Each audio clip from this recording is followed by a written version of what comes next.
Hello everyone, it's Nicole and welcome back to my channel. In today's video I wanted to talk about the books that I've read recently, and I've had quite a few successes and failures, so I decided to ask how you want me to structure our reading wrap-ups in the future, and you said, and I quote, from bottoms to tops, so that's what I'm going to do.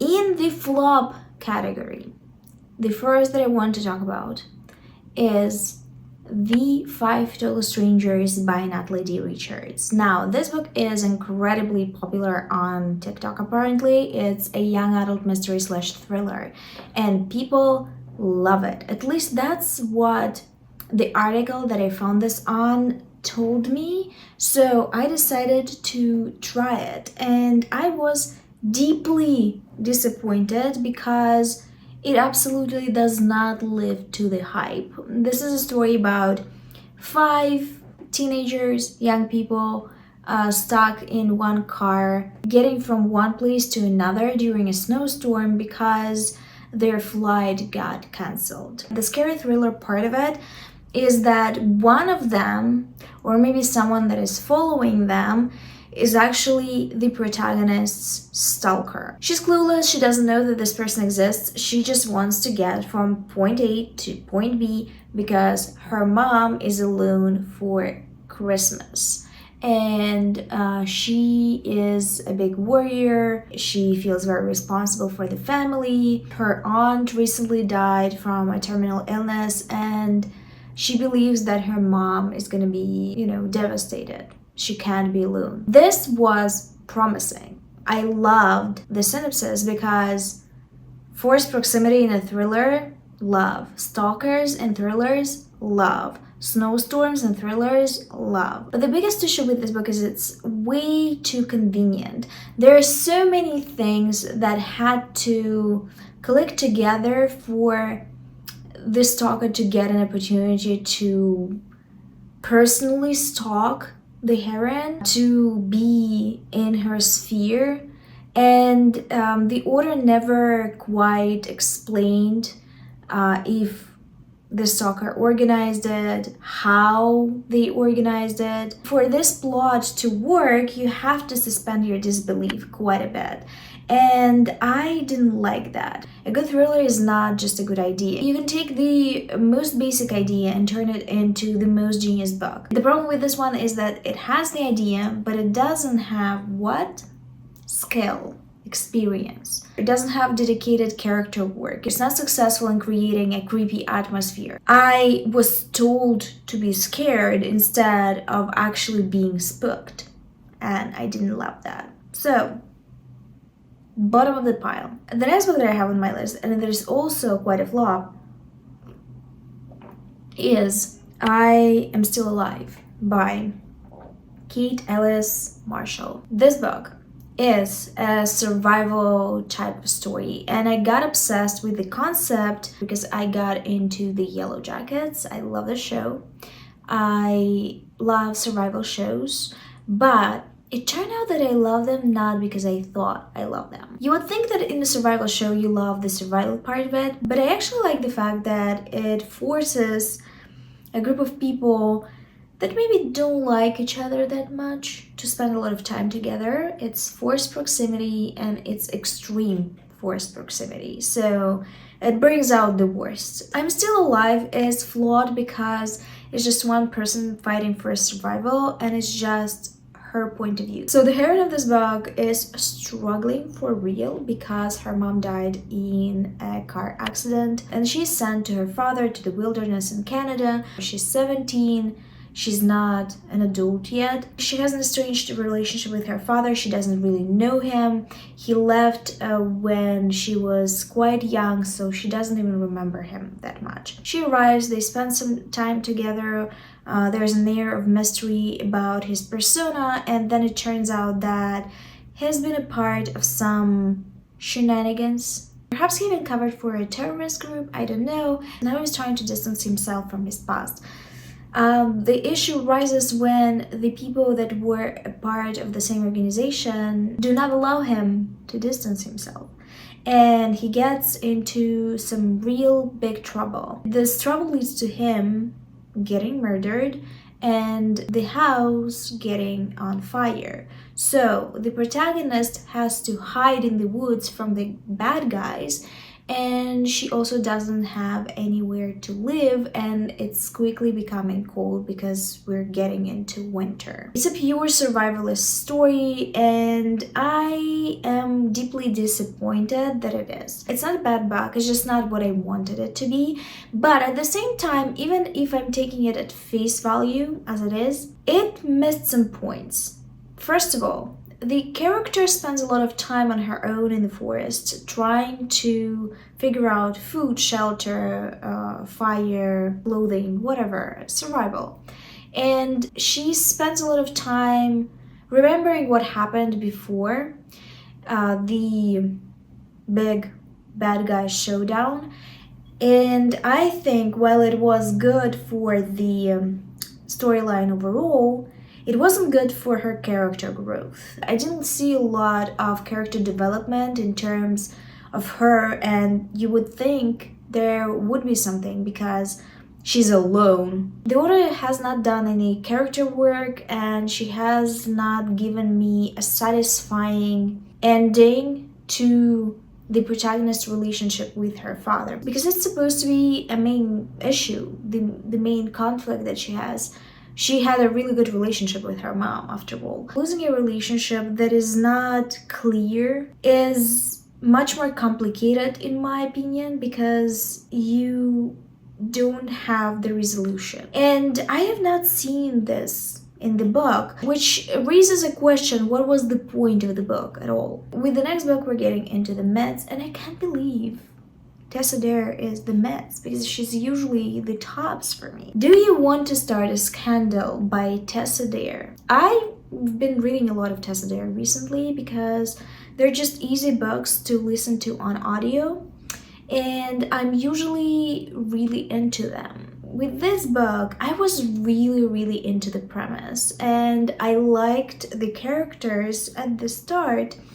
But then the male love interest did something that was unforgivable, in my opinion. The heroine of Do You Want to Start a Scandal is quite scandalous herself. Her mother really wants to find her a husband, but the heroine had a bit of a scandal in her youth, and everyone knows about it. They still remember. She's apprehensive about marriage, but she has to participate in society events and dance and talk with different gentlemen. At one of the events, she gets into a sticky situation. She's hiding in one of the rooms from the noise, and the love interest happens to stumble upon the same room as well. They get into a lovely conversation when in an adjoining room someone is getting their rocks off, and the sounds are pretty unambiguous. So they decide to hide and wait it out, but the problem is when they come out of the room,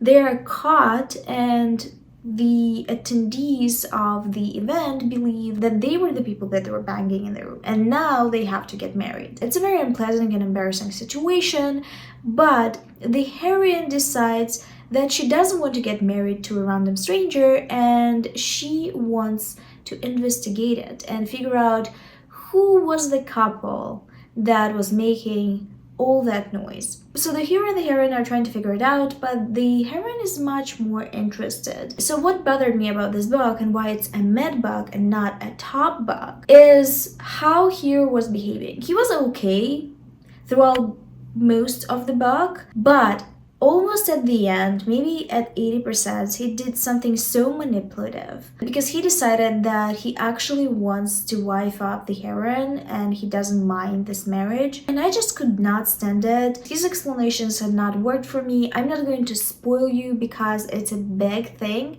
in the book. I think it's something that should make a person unmarriageable until they do some work on themselves. It's just bad. It genuinely is really bad, and it soured my experience with the book. I was really enjoying it. I loved the heroine. I love the hero up until the point. His behavior also felt out of nowhere. I don't know what happened. I don't know what Tessa was thinking. I am just very disappointed. It's the weakest book that I've read from Tessa, and I'm just surprised. Tell me what kind of experience you had with this book, because for most part, people love all Tessa stuff, and I was also in that camp. But then I started finding books of hers that I wasn't particularly a fan of. The next mid book is Reckless Girls by Rachel Hawkins. Once again inspired by my isolation survivalist type train. It's about a girl that moved to Hawaii for a guy. She had to care for her mother until she died from a terminal illness, and she wanted to change her life around and start anew. So when she met this guy in a club and he offered to move to Hawaii with him, she just agreed. They planned this big trip on a boat, and when they actually arrived to Hawaii, his boat broke. She had to start working as a housekeeper in an elite hotel, and she kind of hates it. She also is more and more aggravated by her situation because it's not what was promised. So when her boyfriend comes to her and says that he found these two young women that want to pay to fix his boat so he could take them to this mysterious, creepy island, she drops her job like hot potato and decides to go with them. Finally, it feels like they're going to get a life that they always wanted. As you can figure out, I'm sure already, something bad happens on the island, and they're all trying to survive together without harming each other. Every single character had a secret. The plot is actually very, very interesting. I enjoyed the thriller mystery part of it, but also at the same time I wanted to get the Yellow Jackets feel from it, and I didn't. It actually reminded me more of the White Lotus because the themes were similar. I enjoyed this. I would recommend to listen to this on audio, but it's a one-time read. I would not read it again. So it felt mid. The next book is Freefall by Jessica Barry, and I think we're in the middle between mids and tops now. It's another survival story. I told you I read a lot of them, and this one was actually much better because it had two point of views. One of them was from a young woman whose private plane crashed. Her boyfriend and the pilot died, but she survived this and she's trying to figure out how to find help. And the other point of view is of her mother that believes that the plane crash was weird, and she's trying to figure out what happened in her daughter's life that led her to this private plane because they've been estranged. I loved this much more because it had a familiar drama in the center. It had two point of views. The detective storyline that was led by the mom was quite interesting. I was very curious about where the story is going to lead, what's going to happen. I think the end is kind of a hack. We've seen this type of ending before. It was not particularly original, but I enjoyed the meat of the story, like the 80-90%. So I think I gave it 4 stars. I think this is a good book. I think it's a good example of a survival type of thriller. I wish the woman that got into the plane crash actually had other people around, because it's always more interesting when the plane crashes and you have some other people too. Alas, I had to read whatever was written. Enjoyed it, but not my favorite. Finally, let's get into the clear tops of my reading wrap-up. The first in this category is The Game of Desire by Shannon Boodram. So Shannon Boodram is a sexologist.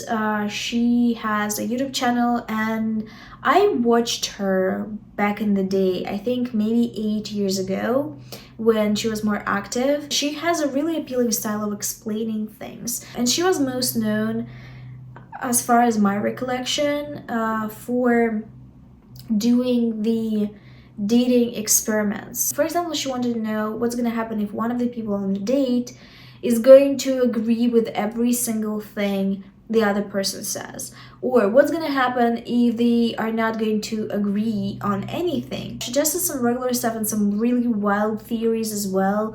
Like, for example, there was some kind of an experiment about a woman coming to a date aroused.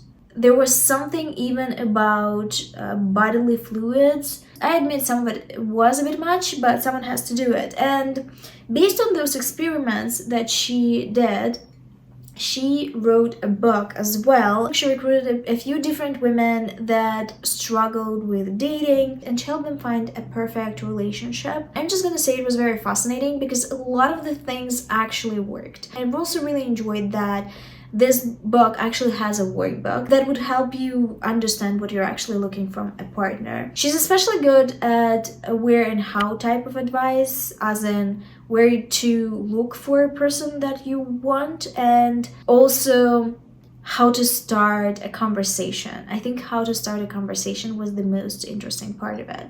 I enjoyed this. It was a good listen. The best of the best that I read recently is no doubt Monday's Not Coming by Tiffany Jackson. First of all, I didn't expect anything from this book. I was aware of it for a while. It didn't seem like a book that I would be interested in. I actually thought it's a contemporary young adult, and I'm no longer interested in contemporary young adult because I'm an adult person and I don't care about teenagers. I'm sorry. This was such a bomb-ass book. It's so good. It genuinely is incredible. It's about a black high schooler that goes to the first day of a school after a break and realizes that her best friend is not there. She disappeared and she doesn't know what happened. She's trying to connect with the family. She shares her story with the teachers and with her parents, but nothing seems to be working. No one gives a crap about Monday, her friend, and she is devastated. Since no one wants to help her, she's trying to figure it out herself, for most part unsuccessfully. This book is a shock to the system. It's so raw, it's incredible. I love how masterfully the author managed to mix up a coming-of-age story with a very hardcore thriller, and how she incorporated social issues into the story without being preachy. It's so well written. I highly recommend it. The audiobook is actually really good as well if you are a fan of audiobooks. I cried. I genuinely did at the end. I was shocked. I thought it's just a young adult contemporary I won't care about, but I cared a lot. So these are all the books that I wanted to talk about. Tell me about the novels that you've read recently that you loved or that you hated, and if you read any of the ones that I mentioned. The piece of media that I want to recommend, as I sometimes do in my videos, is Heartbreak High, which is absolutely incredible. It's like a mix of sex education with skins, the old school skins. It's about these two childhood best friends that are inseparable, that decide to start a map of all the people in their high school that hooked up, kissed, are interested in each other. It's something that they're passionate about because they both love gossip. In the first episode of the show, their map is discovered, which causes a big scandal, and they also physically fight over something that happened at a recent party. One of them remembers exactly what and the other doesn't. So it has some suspense, it has some general coming of age stuff. I really enjoyed the characters. I love the conflicts, and I just love the vibe of the show. It's also pretty queer, unsurprisingly, I guess. I love this. I highly recommend it if you're looking for a shortish show that is a really easy watch, but also at the same time doesn't shy away from harsh issues. This is it for today. Thank you for watching this video. I will see you soon with another one, but until then, bye.